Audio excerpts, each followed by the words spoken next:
নমস্কার। যারা একটু পাহাড় প্রেমী, যারা একটু পাহাড়ে ঘুরতে চান, তাদের জন্য তো দুর্দান্ত একটা ট্যুর প্ল্যান আমি নিয়ে আসলাম। তা চলুন তাহলে আজকের ট্যুর প্ল্যানে দেখে নিই যে আমরা কিভাবে দার্জিলিংয়ে ঘুরবো। দার্জিলিংয়ে ঘুরতে হলে প্রথমে আপনারা এনজেপি অথবা শিলিগুড়ি থেকে যেই পথটা ধরে আসবেন দার্জিলিংয়ে, সেই পথটা হচ্ছে আপনার কার্শিয়াং, রোহিণী এবং সোনাদা। কার্শিয়াং, রোহিণী এবং সোনাদা হয়ে আপনারা দার্জিলিং চলে আসবেন। ওইদিনকে দার্জিলিংয়ে আপনারা স্টে করবেন রাতে, এরপর বিকেলবেলা একটু মেল রোডটা ঘুরে দেখবেন।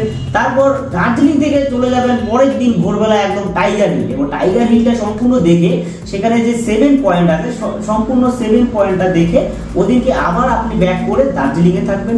দার্জিলিং থেকে বেরিয়ে পরের দিন আপনারা দাওয়াইপাড়ির উদ্দেশ্যে বেরিয়ে পড়বেন। দাওয়াইপাড়িতে আপনি যাওয়ার পথে লামাহাটা এবং তিনচুলাটা ঘুরে নেবেন সম্পূর্ণ। ঘুরে ওদিনকে রাতে দাওয়াইপাড়িতে আপনারা স্টে করবেন। দাওয়াইপাড়িতে আপনারা রাতটা কাটিয়ে পরের দিন আবার এনজেপি অথবা শিলিগুড়ির উদ্দেশ্যে আপনারা বেরিয়ে পড়বেন। তা সম্পূর্ণ ট্যুর প্ল্যানটা কিরকম লাগলো অবশ্যই আমাদেরকে ফোন করে জানাবেন। যদি আপনারা আমাদের মাধ্যমে বুকিং করতে চান তাহলে অবশ্যই ভ্রমণ সাথী ট্যুরস অ্যান্ড ট্রাভেলসের নাম্বারে ফোন করে সম্পূর্ণ বুকিংটা করে নেবেন, অথবা যদি অন্য কোথাও বুকিং করতে চান এই প্ল্যান অনুযায়ী সেটাও আপনারা করতে পারেন। আর মাত্র 4 দিনের এই প্ল্যান আপনি সম্পূর্ণ পেয়ে যাবেন 5500 টাকা প্যাকেজে।